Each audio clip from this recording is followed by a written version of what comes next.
Bienvenidas y bienvenidos a este episodio que estamos grabando en conmemoración del Día del Politólogo y la Politóloga. Mi nombre es Azul Aguiar y soy presidenta de la Asociación Mexicana de Ciencias Políticas.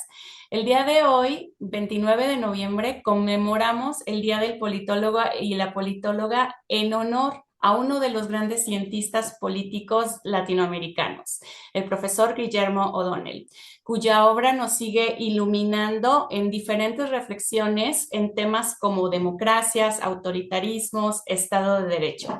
El legado de O'Donnell sigue vivo y por eso mismo queremos recuperarlo en este día en el que celebramos con ustedes un episodio para poder visibilizar la disciplina de la ciencia política, pero también reflexionar en torno al rol que jugamos nosotras como politólogas y politólogos en la construcción de sociedades más justas, más democráticas.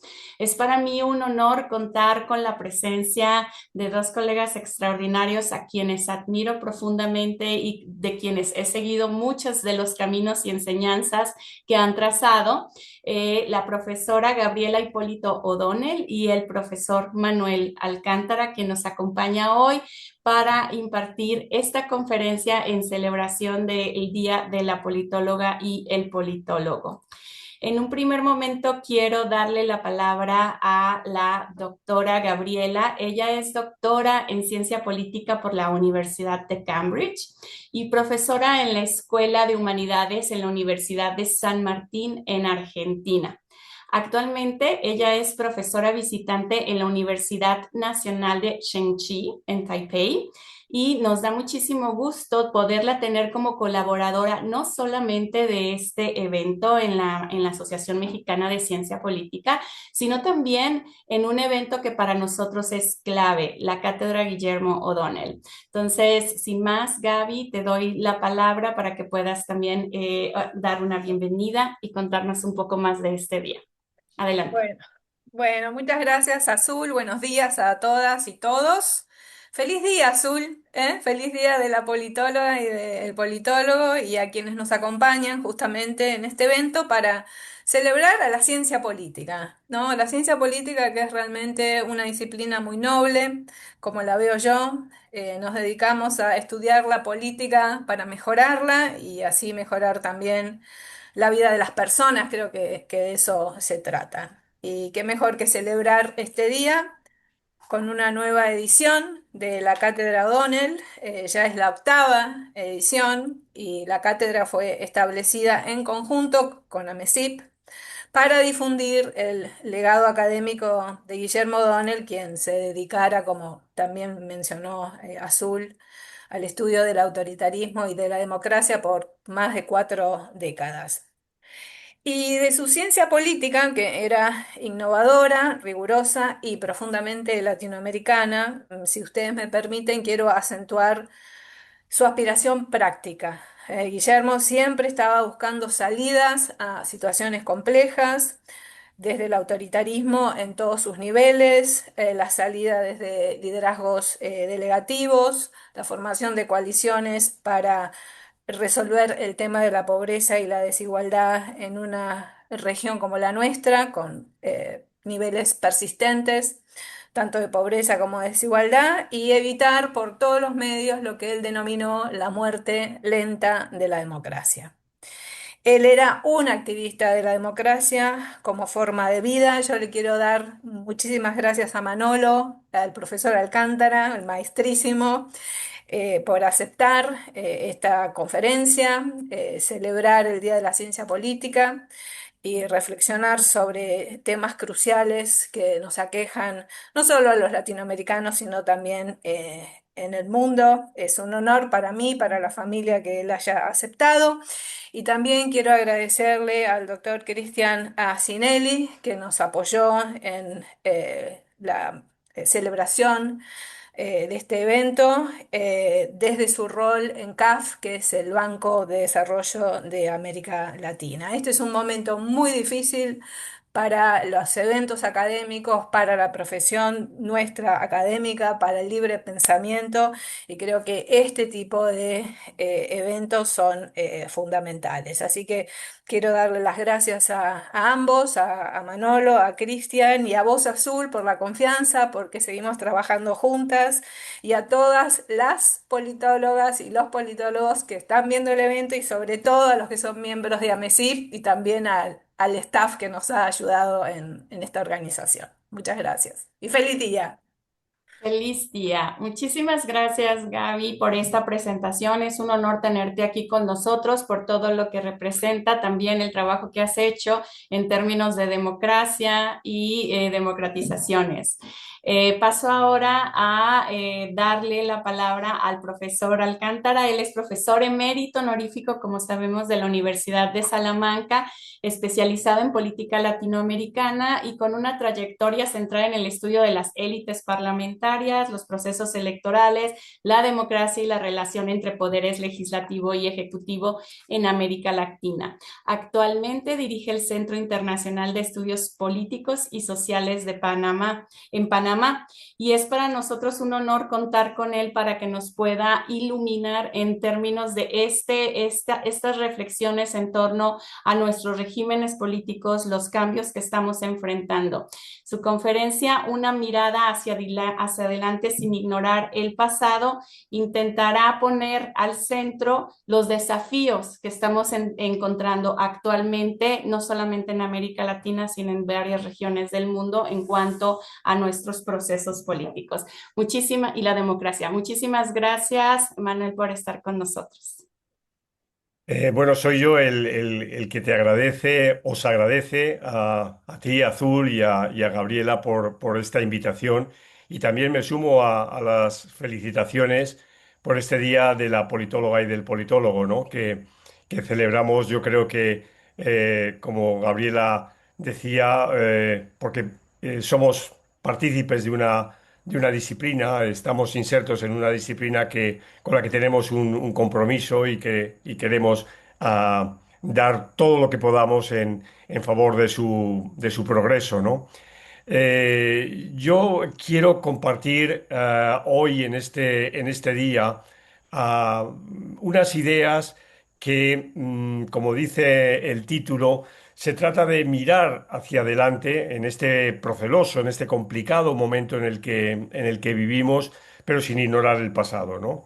Y por ello voy a referirme en mi exposición en tres bloques que pretendo, sobre todo, contribuir a generar una reflexión en torno al momento en que vivimos. Repito, de ahí el título que hemos dado a esta locución. Mirad, mi generación es hija del mundo configurado tras el final de la Segunda Guerra Mundial, que alumbró la democracia pluralista, el estado del bienestar y cierto grado de multilateralismo. En paralelo se dieron diferentes formas de inclusión, de expresión de la libertad y del ejercicio de la solidaridad con resultados satisfactorios, aunque hoy estén muy, muy cuestionados, hoy estén en almoneda. No obstante, simultáneamente se gestaron tres ideas fundamentales que entiendo que en la actualidad son dominantes: el individualismo a ultranza, la devaluación de valores sólidos y la competición irrestricta en pro, entre otros aspectos, de maximizar la productividad. Este escenario cuenta con un trasfondo definido por al menos media docena de notas que considero más sobresalientes y que describo sucintamente, aunque estoy seguro que todo el mundo que está escuchando estas palabras lo recuerdan perfectamente, ¿no? En primer lugar, se encuentran los procesos de descolonización, que dieron lugar a dos fenómenos.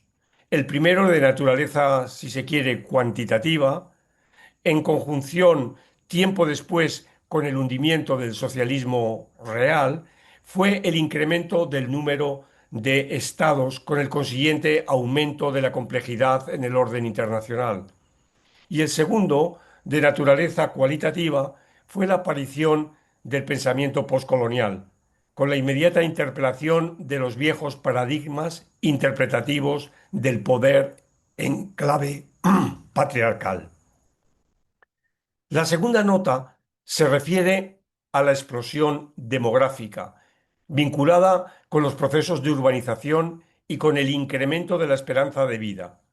Piensen que en España esta ha pasado entre 1964 y 2024, es decir, en 60 años, ha pasado la esperanza de vida de 68 a 83 años.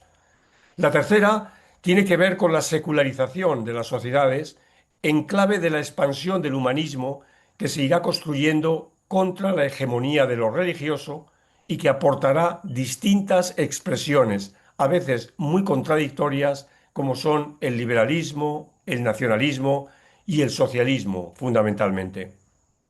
En cuarto lugar, hay que considerar el desarrollo del capitalismo, con la consiguiente expansión de la sociedad del consumo, la ampliación del mercado formal de trabajo, con la incorporación de la mujer y su nuevo impulso en la senda de la globalización en las cadenas de valor. La quinta nota concierne a cierta valoración de la democracia como legitimidad excluyente, con poderes equilibrados, derivados de la libre elección de la ciudadanía, la separación de poderes, los derechos humanos y el Estado de Derecho. Y finalmente, la expansión exponencial de la revolución digital, iniciada a comienzos del presente siglo, en términos de aceleración temporal y de afectación universal en el ámbito del conocimiento y la información, donde la inteligencia artificial ha emergido como el nuevo motor de una economía automatizada, poniendo en cuestión al rol humano y reconfigurando el mercado laboral, el educativo y el sanitario, entre muchos más, en un proceso de transformación total de la sociedad. Pero veamos cómo todo ello se ha venido incorporando al acontecer del pasado inmediato. Dentro del siempre variado y complejo escenario en el que se mueve buena parte de la humanidad, el último cuarto del siglo XX acogió una serie de elementos estrechamente vinculados y con interacción intensa, definiendo de modo precario el estado de las cosas de aquel entonces y hoy ayudan en su proyección hacia el futuro a entender el presente. Lo sintetizo en sus correspondientes ideas clave: el gen egoísta, la posmodernidad, la sociedad líquida, la tercera ola democratizadora y el fin de la historia. Sus pensadores icónicos, bien conocidos y cuyas obras se insertan no sólo, pero a efectos de esta conferencia entre 1975 y 2000, son Richard Dawkins, Ronald Inglehart, Zygmunt Bauman y Samuel Huntington, en conjunción con Guillermo O'Donnell y con Francis Fukuyama. Permítanme que dedique unos minutos a ello por su seminal influencia en el presente. Quizás sea el trabajo de alguien procedente del terreno de la biología, como fue Richard Dawkins, quien pudiera mejor sintetizar la situación. En su obra de 1976, El gen egoísta, defendió que la molécula de ADN usaba al ser humano como un mero envoltorio para transmitirse a la siguiente generación y ser inmortal. Una afirmación hoy sujeta a controversia, pero la sentencia de Dawkins: somos máquinas de supervivencia, vehículos autómatas programados a ciegas con el fin de preservar las egoístas moléculas conocidas con el nombre de genes, tuvo una influencia enorme en el pensamiento socioeconómico y también político del momento. Ahora bien, Alfonso Martínez Arias, en The Master Builder, publicada hace 2 años, en 2023, rebate la perspectiva del gen egoísta y propone una alternativa que, si se quiere, es mucho más romántica: la célula altruista. Un organismo es obra de las células. Los genes solo proporcionan los materiales, afirma. Arguye que no hay nada en la molécula de ADN que explique por qué el corazón se sitúa a la izquierda, por qué hay 5 dedos en la mano o por qué dos hermanos gemelos tienen diferentes huellas digitales. Las células son las que controlan el tiempo y el espacio, proclama. Son las que saben dónde está la derecha y la izquierda y dónde exactamente debe terminar el pie de una persona o la trompa de un elefante. Al contrario de la suposición previa de los genes como las piezas clave en la identidad del ser humano, al traspasar esa función a las células, la capacidad de ser modificadas estas por el entorno confería un carácter totalmente distinto a la pétrea visión de Dawkins. En otros términos, el individuo, en su singularidad, debía reconocer la influencia del contexto, configurado por el pasado, el medio físico en el que se desenvuelve y el entramado social. En este escenario, y puesto que se entiende la singularidad como el punto en el que los humanos fusionan sus cerebros con la inteligencia artificial superinteligente, generadas por máquinas, el futuro está cerca.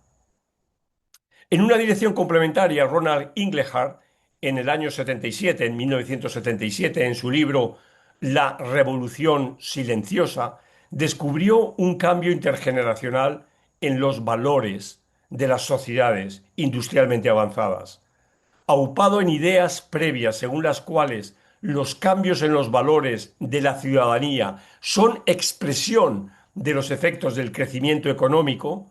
Las nuevas sociedades de la abundancia, que habían alcanzado altas cotas de modernidad, habían dado el salto al cultivo de valores postmateriales. Mientras que los valores materiales se referían a cuestiones vinculadas con la supervivencia de los individuos, los valores postmaterialistas se vinculaban con cuestiones identitarias y otras relacionadas con la secularización. Esta situación de paroxismo de una sociedad del consumo que había satisfecho parcialmente las necesidades históricas de la humanidad, la comida, vivienda, salud, en el que la llegada de la modernidad traía consigo el individualismo, había generado una situación líquida, en términos de Bauman en el año 2000, basándose en los conceptos de fluidez, cambio, flexibilidad y adaptación, entre otros. Además, se abría otro frente de confrontación entre los valores, pulsiones individuales de carácter más inmediatista y la cultura, que en comunión con la identidad acumulaba el legado del tiempo y de procesos sociales complejos en los que la construcción de la nación desempeñaba un papel de extrema relevancia. ¿La sociedad de consumo era compatible con el humanismo? ¿Las emociones que contribuían a la definición de la nación eran compatibles con la racionalidad que imponía la construcción de los estados? ¿Cuáles eran las consecuencias de la diferenciación o de la excepcionalidad nacional? El resultado abocaba a una situación de aislamiento como una patología representativa de la alta modernidad. Un escenario que, de acuerdo con un trabajo de John y Stephanie Cacioppo, publicado en The Lancet en 2018, afectaba a 1/3 de la población de los países industrializados, padeciéndolo de forma severa 1 de cada 12 personas. El envejecimiento de la sociedad, el rápido crecimiento de los hogares unipersonales y el ejercicio del libre albedrío, vinculado a los enormes cambios culturales acaecidos que la mayor riqueza ha hecho posible, conducen directamente, como señala David Vincent en 2020 en Una historia de la soledad, a formas de sufrimiento mental y fisiológico asociadas a la ausencia de compañía. No se trata de un problema social de un sector en particular, ni de un desafío pasajero a las políticas públicas, sino el reflejo de la incapacidad generalizada de las formas contemporáneas de intimidad, de tolerar lo que Georges Monbiot describió en 2016 como egoísmo competitivo e individualismo extremo. Para este autor, Georges Monbiot, el aislamiento es la consecuencia de un proceso en virtud del cual hemos hecho pedazos el mundo natural, degradado nuestras condiciones de vida, entregado nuestras libertades y posibilidades de satisfacción a un hedonismo compulsivo, atomizador y triste, en el cual, tras consumir todo lo demás, empezamos a ser presa de nosotros mismos. El deseo de vivir solo se acentuó debido a lo que Anthony Giddens en 1992 denominó el proyecto reflexivo de la tardomodernidad. La existencia de más opciones en las formas de intimidad permitía y a la vez exigía una mayor consideración de la propia identidad. En la línea de lo que 4 años, en 1988, a Anthony Storr, en su estudio de la sociedad, planteaba que esta era una condición necesaria para el desarrollo de la identidad en aspectos que su propia profesión, la de psicólogo, había pasado sistemáticamente por ello. Me parece, escribía, que lo que sucede en el ser humano cuando está solo es tan importante como lo que sucede en sus interacciones con otras personas.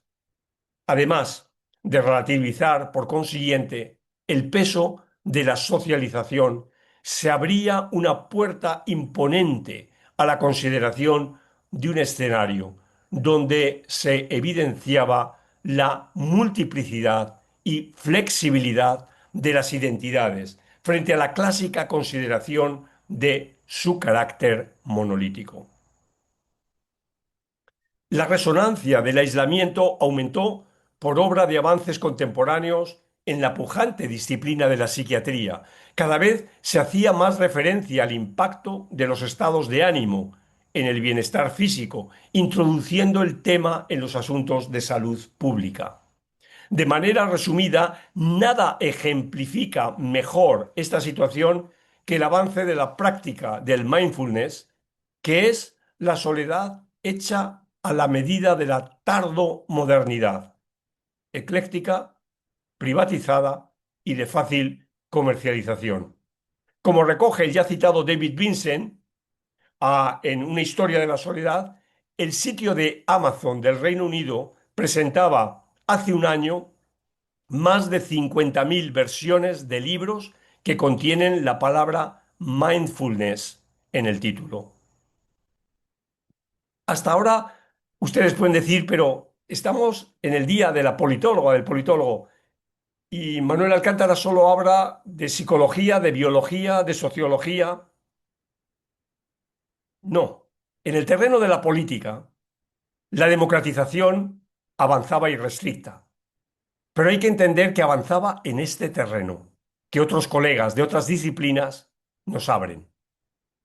El proyecto liderado por Guillermo O'Donnell en 1986, de transiciones desde un gobierno autoritario, la tercera ola de Samuel Huntington, 5 años más tarde, en 1991, y el texto del fin de la historia y el último hombre de Fukuyama, que vio la luz en 1992, enmarcaron el campo de la política bajo la lógica de la democracia liberal, en la que se conjugaban como plenamente vigentes y asentados las ideas de soberanía popular, la presencia de los derechos humanos y de ciudadanía, el Estado, la elección popular de los cargos políticos, la separación de poderes y el Estado de Derecho.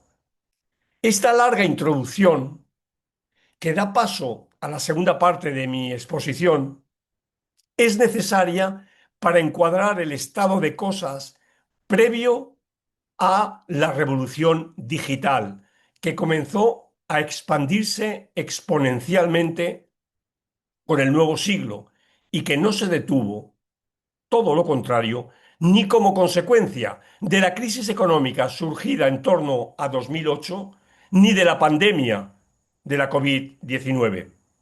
Si bien la primera supuso la validación de la opción tomada por la centralidad que había tomado la acción política en torno a la sociedad del consumo, alejándose de la referida a la sociedad del bienestar. Una circunstancia que había también llevado a una preocupación mayúscula en torno a las reivindicaciones identitarias, más como pautas de consumo, así como de estricto particularismo. La hecatombe económica de 2008 dejó por el camino un reguero de sueños quebrados en clave de vidas fracasadas y de expectativas frustradas. La consecuencia sobre la política no se hizo esperar. El desencanto, la desafección y la desconfianza se apoderaron de la polis. La democracia comenzó su peculiar proceso de deterioro en los albores de la pandemia, que evidenciaron su preocupación por el deterioro del estado de fatiga en un marcado proceso de desintegración social.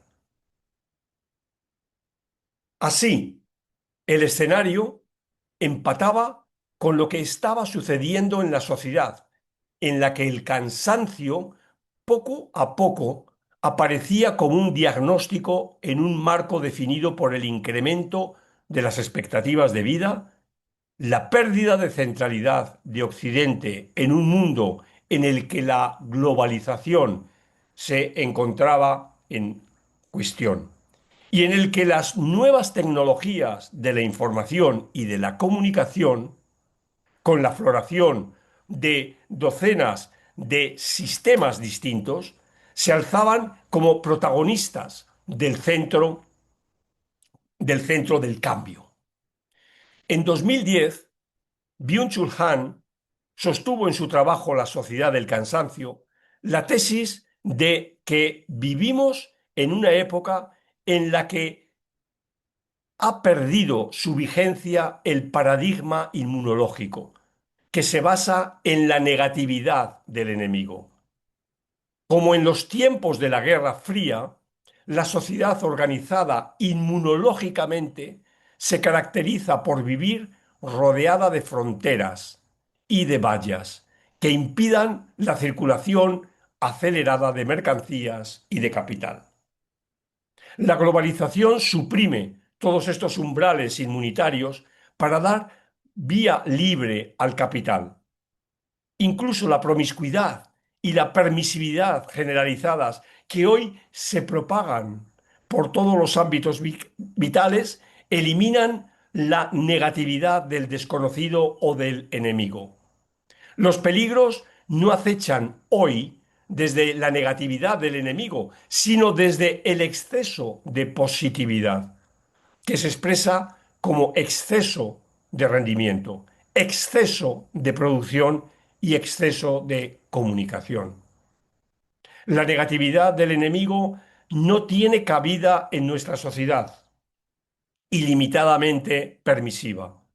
La represión a cargo de otros deja paso a la depresión. La explotación por otros deja paso a la autoexplotación voluntaria y a la autooptimización. En la sociedad del rendimiento, uno guerrea sobre todo contra sí mismo.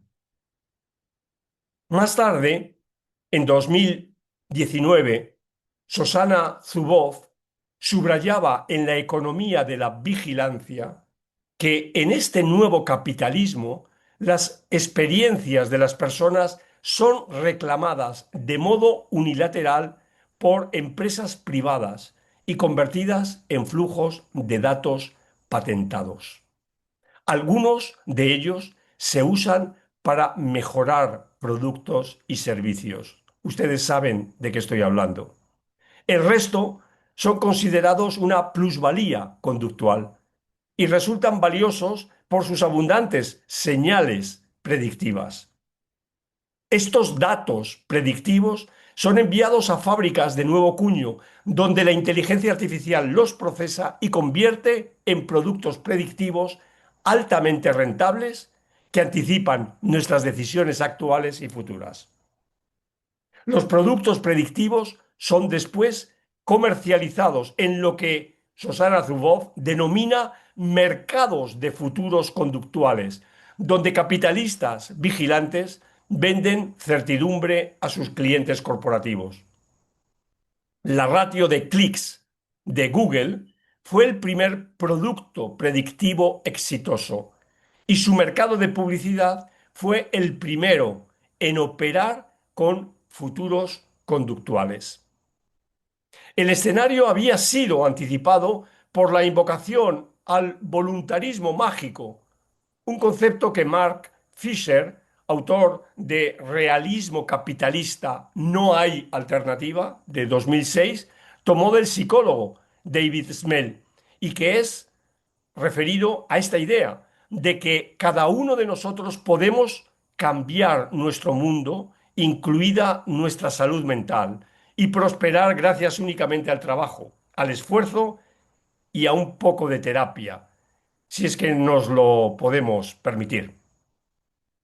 En su obra, que conecta con la desafección originada al calor de la crisis de 2008, Fisher describió a una generación atrapada en un bucle de vidas, trabajo, en una búsqueda infinita de placer melancólico por esa sensación de no futuro.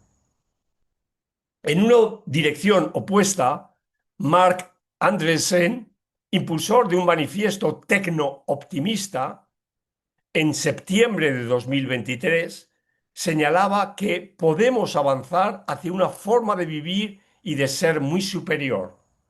Tenemos las herramientas, los sistemas, las ideas, tenemos la voluntad.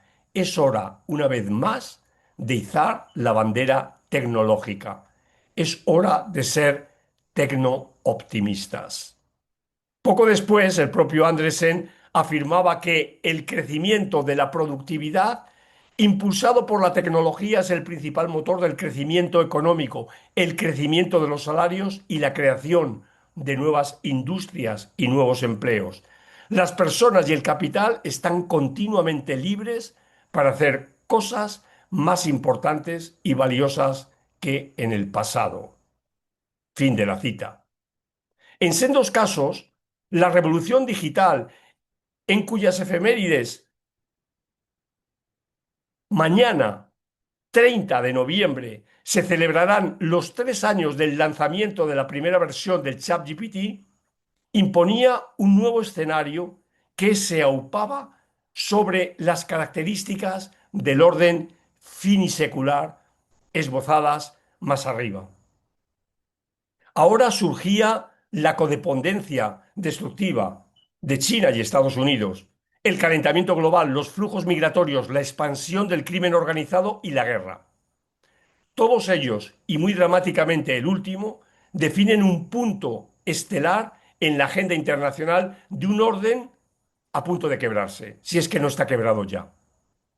En este sentido, The Economist se anticipaba en mayo de 2024 al referirse a la desintegración de ese antiguo orden, decía, que es visible en todas partes. Las sanciones se utilizan, entonces, decía, 4 veces más que durante el decenio de 1990. La guerra de subsidios se puso en marcha hasta llegar al paroxismo estadounidense del momento actual de los aranceles. Aunque el dólar sigue siendo dominante y las economías emergentes son más resistentes, los flujos globales de capital están empezando a fragmentarse. Las instituciones que salvaguardaron el antiguo sistema ya están extintas o están perdiendo credibilidad rápidamente. La Organización Mundial del Comercio ha cumplido 30 años, ciertamente, pero habrá pasado más de un lustro en estancamiento debido a la negligencia, sobre todo de Estados Unidos. El FMI está inmerso en una crisis de identidad, atrapado entre una agenda verde y garantizar la estabilidad financiera. El Consejo de Seguridad de la ONU está paralizado y los tribunales supranacionales, como la Corte Internacional de Justicia, son cada vez más utilizados como armas. Políticos estadounidenses, incluido Mitch McConnell, líder de los republicanos en el Senado, amenazan a la Corte de Justicia Internacional con sanciones si emitía órdenes de arresto contra los líderes de Israel, por ejemplo. Finalmente se encuentran los serios conflictos armados en Europa del Este, el todavía latente en Oriente Próximo, el de Sudán, casi siempre olvidado, y eventualmente la amenaza siempre presente en Taiwán.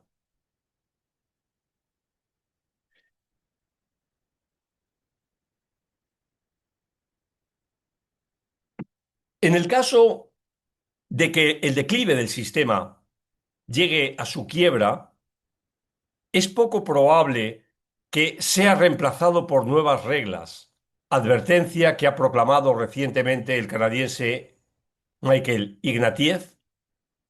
En cambio, los asuntos mundiales descenderán a su estado natural de anarquía, que favorece el bandidaje y la violencia.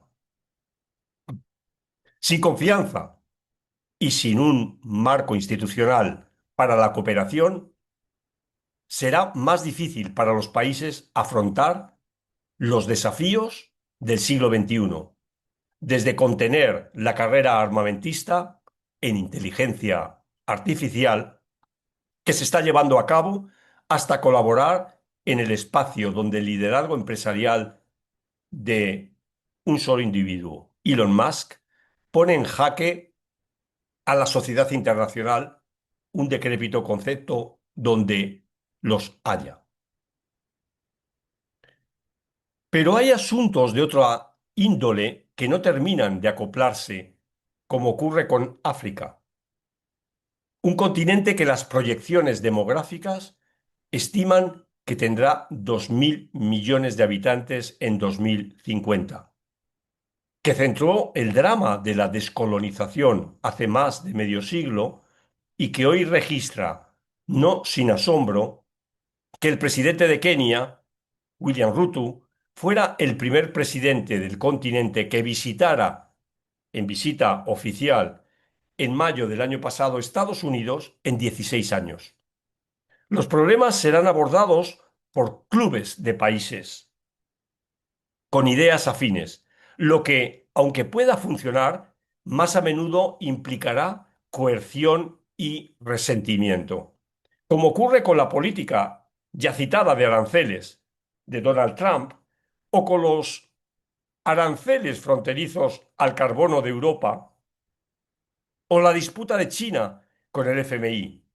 Además, Xi Jinping y Vladimir Putin vienen prometiendo una nueva era de relaciones entre sus dos países y una profundización de los vínculos militares.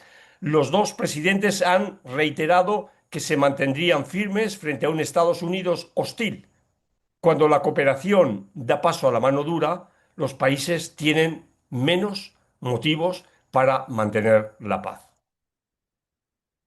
En este escenario quiero centrarme en diversos aspectos que llaman mi atención en la tercera y última parte de mi intervención.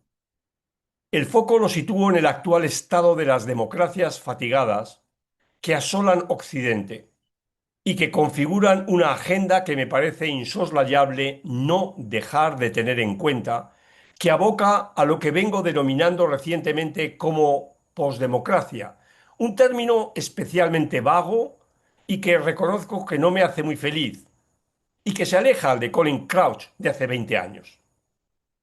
No obstante, considero que ahondar en este complejo escenario es mi principal aportación a este foro, dado el carácter prospectivo y de establecimiento de una agenda de análisis que conlleva.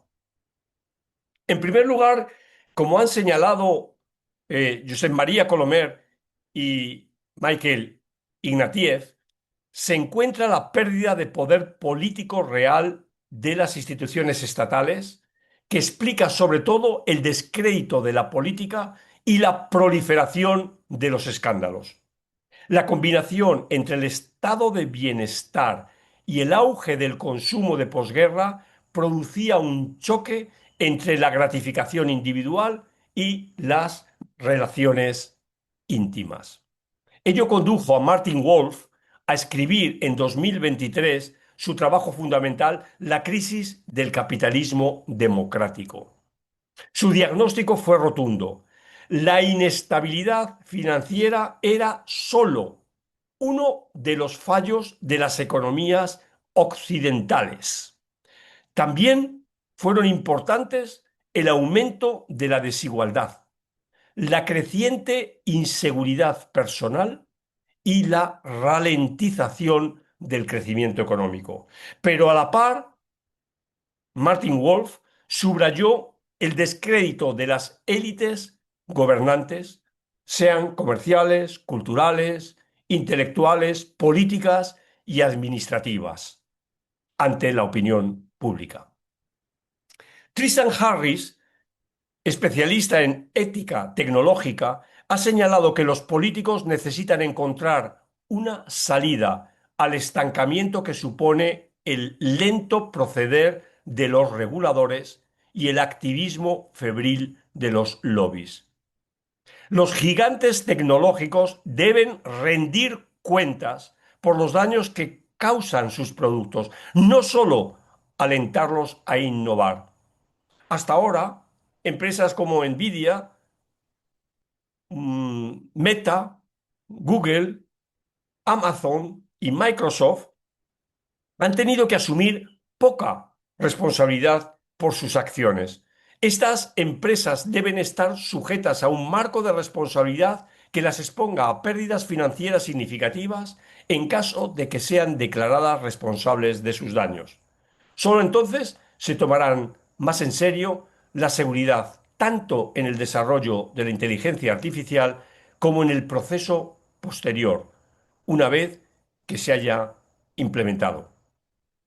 La responsabilidad tiene el poder de incorporar nuevos incentivos a los cimientos de las empresas de inteligencia artificial.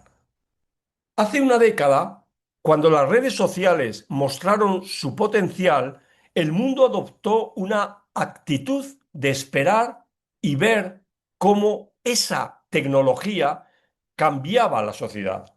Los resultados han sido devastadores. Con la inteligencia artificial no podemos permitirnos el lujo de aceptar eslóganes y campañas de marketing.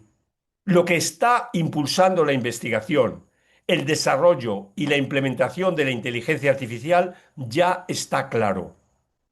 Un peligroso incentivo para seguir adelante. Si queremos un mejor resultado esta vez, no podemos esperar otra década o incluso otro año para actuar. En We Have Never Been Woke, de Musa Al-Gharbi, publicado el año pasado, en 2024, los activistas de clase educada de hoy se contentan convenientemente con restringir su acción política al ámbito de los símbolos. Pero es terrible vivir en un estado perpetuo de guerra cultural y es pavoroso vivir en un estado continuo de miedo social.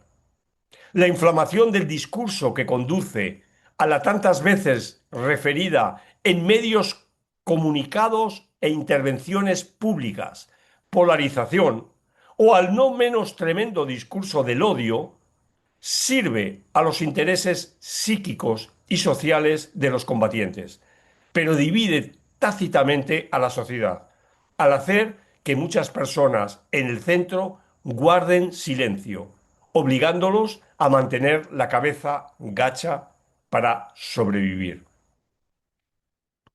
Además, en la era de la fragmentación de los medios, no se trata solo de encontrar una audiencia, sino de crear un culto con las consecuencias que ello conlleva. Incluso la presencia hoy en el mundo universitario de la inteligencia artificial resulta disruptiva en la medida en que significa un cambio de mentalidad radical, mediante el cual el profesorado comienza a prepararse para actuar más como entrenadores y para ser vistos los estudiantes como clientes. La obra de Bourdieu, La distinción, sigue siendo tan poderosa porque muestra cómo los capitalistas simbólicos convirtieron posturas políticas en herramientas de poder que les permitieron alcanzar poder social, cultural y económico. Si el intercambio de puntos de vista se convierte en una lucha por la posición social, entonces, por supuesto, la conversación asumirá la brutalidad de todas las contiendas por la dominancia de las primeras. Bourdieu argumentó que así como los capitalistas económicos usan su recurso, es decir, la riqueza, para acumular prestigio y poder, las personas que forman la clase educada y la élite cultural, los capitalistas simbólicos en su terminología, usan nuestros recursos, creencias, títulos sofisticados, habilidades lingüísticas, para acumular prestigio y poder. Y, si podemos conseguirlo, dinero. Los capitalistas simbólicos, continuó Bourdieu, libran batallas diarias de consagración, batallas sobre lo que será admirado y lo que será despreciado, quién llega a ser contado entre los elegidos y quién entre los condenados.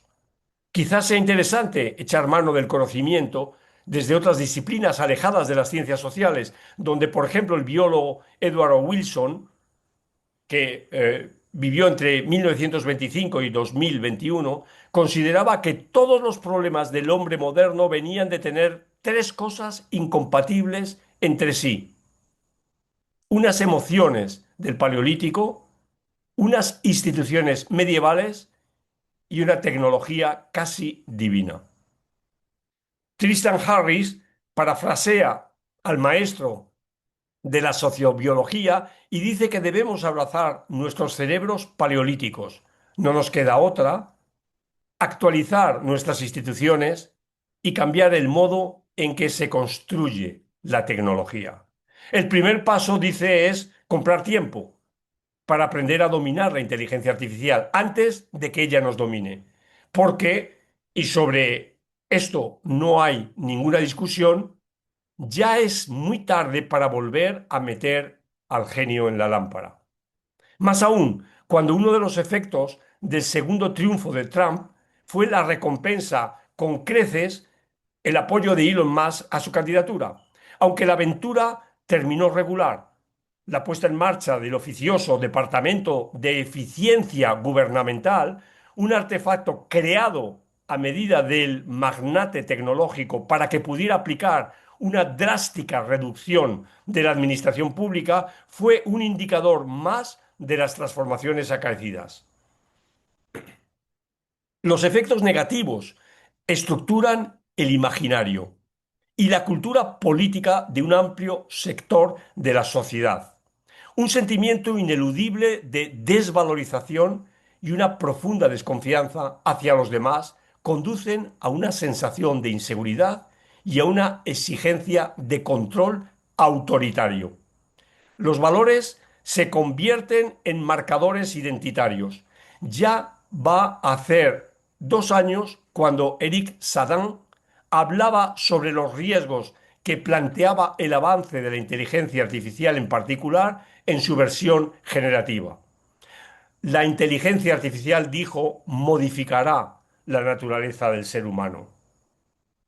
Esto lo afirmaba señalando que la creciente sofisticación de estas herramientas representaba uno de los grandes desafíos para la humanidad y cuestionaba profundamente la forma en que la inteligencia artificial interpreta y toma decisiones, ejemplificada en los diferentes sistemas de navegación que, basándose en vastos volúmenes de datos, no solo predice las condiciones de tráfico, sino que además sugieren rutas óptimas para los conductores, como bien sabemos. Este tipo de herramientas, opinaba Saddam, inauguraban una nueva dimensión cognitiva en la que las recomendaciones de acción ya no eran el resultado de decisiones individuales, sino de algoritmos que procesaban grandes cantidades de información. Para el filósofo, esta dependencia marcaba un acontecimiento antropológico, así como un cambio profundo en la relación del ser humano con la tecnología y el poder de decisión. A su juicio, estos cambios afectaban incluso a las decisiones más personales como las compras. ¿Habéis oído hablar a algún legislador de cómo actúa la inteligencia artificial en un almacén de Amazon? Cuestionaba Saddam, criticando el vacío legal y la falta de un debate profundo en torno al poder de decisión de estos sistemas de inteligencia artificial.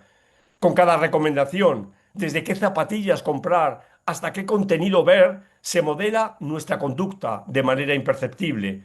Y ello, asegura, está dotando a la inteligencia artificial de una superioridad cognitiva, repito, que podría limitar nuestra autonomía. Es interesante resaltar cómo el propio Saddam, en un texto más reciente, advertía que es vital que además de preocuparnos por el calentamiento global, también lo hagamos por la glaciación que se cierne sobre nuestras facultades.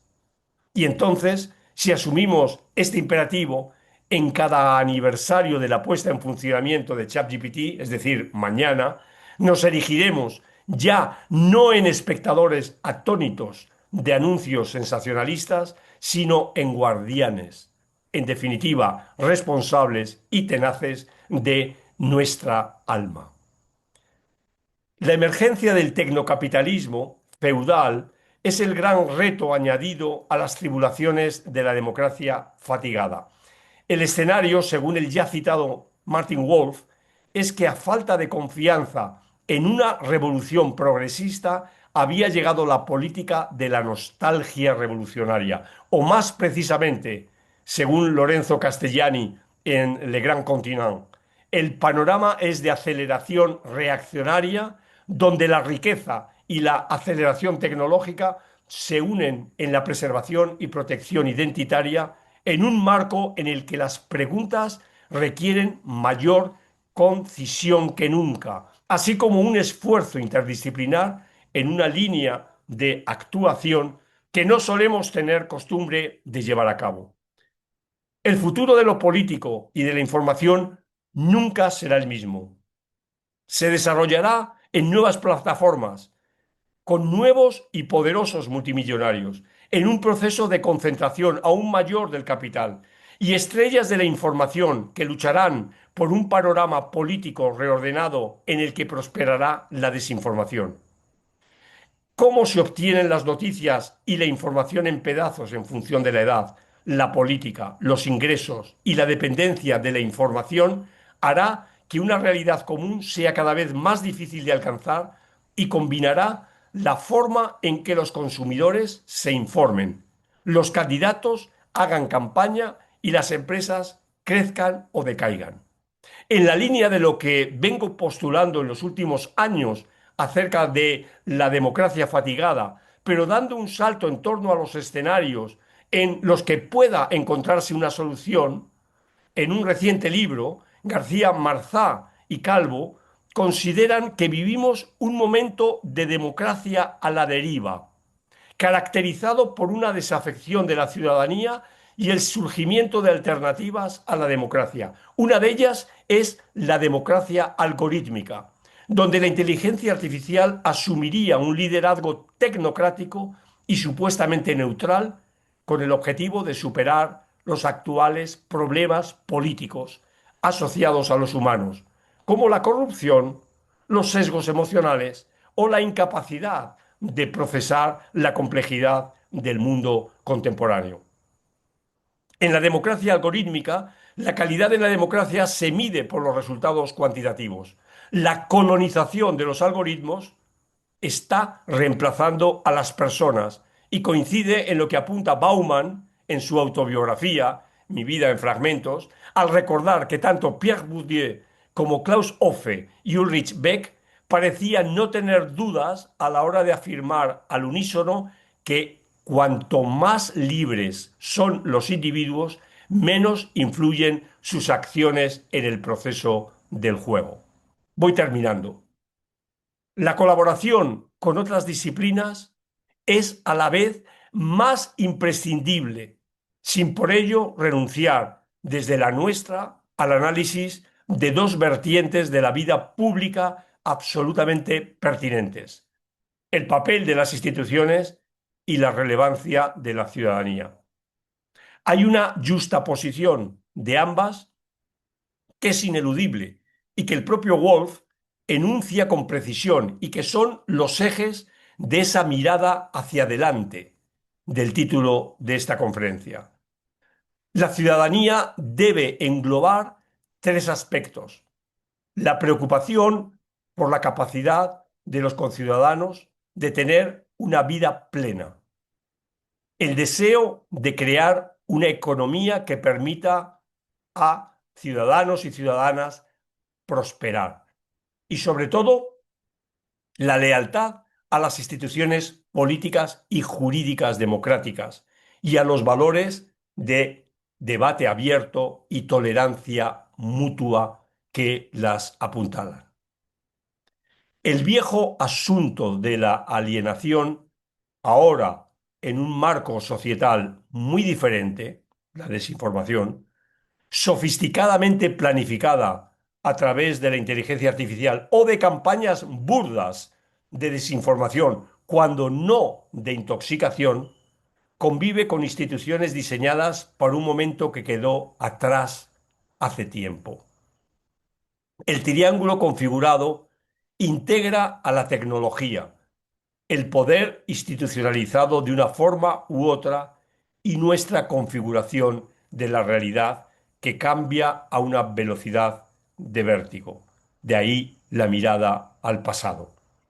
Con todo ello, hoy el panorama que debe guiar nuestra mirada hacia adelante es de una suerte de posdemocracia. Un escenario en el que conviven tres momentos: el definido por las democracias fatigadas, cuyo rendimiento y nivel de calidad está en declive; el de los viejos autoritarismos que siguen patrones clásicos de dictaduras unipersonales; y el autoritarismo de nuevo cuño inspirado en la tecnocracia. Un ámbito sin un horizonte claro, que ha abandonado las pautas establecidas a lo largo de los dos últimos siglos, que ha abandonado las lecciones que aprendimos en nuestros manuales en las últimas décadas y que abre sus puertas a nuevas miradas. Muchas gracias. Muchísimas gracias, estimado Manuel. Una gran conferencia, creo yo, porque pone sobre la mesa para mí, dos disciplinas que han sido centrales para entender muchos de los procesos que vivimos en la época de las transiciones, pero que estamos viviendo actualmente hoy también. Que tiene que ver, por un lado, toda esta tradición de la sociología política y de poner y de jalar desde esas disciplinas conceptos que puedan ayudarnos a explicar las instituciones y los cambios que estamos viendo, no solo en ellas, sino también en los actores políticos, ¿no? Creo que poner este marco teórico para poder reflexionar en torno a este tipo, por ejemplo, de personajes políticos que nos resultan hasta cierto punto inexplicables con nuestros instrumentos metodológicos y teóricos en la ciencia política, como son personalidades tan estrambóticas como Donald Trump, como Javier Milei, como Bukele. Pensar en estas otras teorías de Bauman, de Ulrich Beck, del mismo Bourdieu, nos ayuda a tratar de comprender cómo podemos, desde la ciencia política, defender y reconstruir lo que nos habíamos propuesto, ¿no? Porque, como bien señalas, un tema central de todo esto tiene que ver con el desencanto, la desafección con la democracia que surge a partir de estas quizá promesas incumplidas o más bien también expectativas frustradas, como las pusiste, de los ciudadanos y las ciudadanas con la democracia. Y creo que este marco que has puesto y este recorrido que has hecho de recuperar todas estos autores nos permiten entender mejor lo que está pasando en nuestras sociedades y cómo eso está afectando nuestro modo de hacer. Bueno, dos cosas. Por un lado, el hacer política de los políticos, pero también por nuestra parte como politólogas y politólogos, de explicar mejor por qué están haciendo política de ese modo. También quiero destacar el impacto que está teniendo en la ciencia política la inteligencia artificial. Creo que eso es algo que todavía no estamos listas y listos para entender la magnitud del cambio que significa. No estoy tan segura con la idea de Saddam de si vaya a generarse una superioridad cognitiva de la IA, sino más bien yo lo que siempre me he cuestionado y preguntado es cómo cada vez nuestras propias reflexiones y nuestro propio pensamiento crítico puede estancarse y disminuir, ¿no? Eso por un lado. Y por otro lado, no solamente pensándolo, por ejemplo, en términos de lo que estabas señalando de capitales intelectuales, aprendizaje de idiomas, cada vez esto también puede ser menos necesario, ¿no? Eso va a tener un impacto al final de cuentas en la manera en cómo nosotros mismos concebimos el mundo, porque no es lo mismo concebir un mundo a partir de un solo idioma, ¿no? A conseguir el mundo y explicarlo a partir de diferentes formas de construir tus propios problemas a partir de diferentes lenguajes.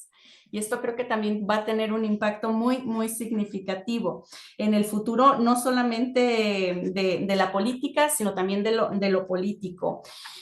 Una cosa que me preocupa muchísimo y que también mencionaste tiene que ver con el problema de la desigualdad que puede generar la inteligencia artificial en nuestros mundos, ¿no? Porque no va a ser el mismo impacto el que va a tener esta democracia algorítmica que mencionabas en países como del corte de los de Europa continental o del norte de América, con países en subdesarrollo como los de África, en donde la tecnología sigue siendo un problema, ¿no? Un problema grave, de hecho, ni siquiera la tecnología, la electricidad, ¿no?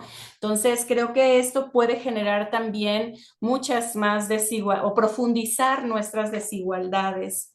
Me encantó este cierre también. Me encantó porque pone sobre la mesa algo sobre lo que tenemos que urgentemente pensar y creo que en los diferentes espacios en los que participamos lo tenemos que poner como un tema relevante de reflexión, sea en la Cátedra Guillermo O'Donnell, en los próximos congresos de AMECIP, en las próximas seminarios que organices en el centro, que tiene que ver con lo de la postdemocracia, ¿no? Porque la postdemocracia que has definido tiene tres características que todas ellas son exactamente el contrario de lo que hemos vivido en los últimos 30 años. que tiene que ver con autoritarismos de viejo cuño, autoritarismos digitales y el desencanto generalizado con la democracia. Y en ese sentido creo que para las politólogas y los politólogos es importante reflexionar qué nos toca hacer como cientistas políticos frente a un escenario que es completamente adverso para nosotros, ¿no? La ciencia política en América Latina al menos floreció y creció y se desarrolló con mayor ímpetu en esta tercera ola de democratizaciones. Creo que ese es el ambiente generalizado en donde nos podemos desarrollar como cientistas políticos. Y esto es muy importante que no lo dejemos de ver, porque de lo contrario, como bien señalaste, pues nos va a agarrar como las empresas, las grandes tecnológicas, que llegamos a una regulación solamente 10 o 20 años después, ¿no? Cuando ya habíamos prácticamente, digamos, entregado a las empresas tecnológicas, nuestras propias instituciones, en donde fueron creadas nuevos departamentos que parecen sacados de una novela de Orwell, ¿no? Departamento de la eficiencia, ¿no? Entonces, esto creo que es muy importante que no lo perdamos de vista como politólogas y politólogos sobre cuál es nuestro rol en los actuales procesos de autocratización, para ponerlo más simple. Bueno, quiero agradecer profundamente estas reflexiones que has compartido con nosotros el día de hoy para seguir estimulando el desarrollo de nuestra disciplina, lo que tendríamos que estar poniendo atención hacia el futuro en América Latina y en México. Muchísimas gracias. Para MESIP es un gusto contar siempre con tu solidaridad y generosidad para pensar y avanzar el desarrollo de la ciencia política en nuestro país. Gracias a Muchísimas ti, gracias. gracias a ti, Azul. Fui un pionero, ¿no?, de la lucha por la, digamos, por la unicidad de la ciencia política y la ciencia política como prima, ¿no?, como diría Sartori. Pero creo que una vez situados donde estamos, creo que tenemos que mirar a nuestros costados. Sin duda, y es precisamente por eso que la reflexión me ha parecido Sí, sumamente estimulante, porque en el propio desarrollo de nuestra disciplina, exactamente, ya no hablamos de ciencias políticas, ¿no? Sino hablamos de ciencia correcto, política. Y ahora la necesidad de entender el contexto que estamos viviendo nos obliga a mirar también a otras disciplinas hermanas. correcto. Bueno, feliz día. Feliz día a Entonces, todas y a todos y muchísimas gracias también a la profesora Gabriela por estar aquí con nosotros.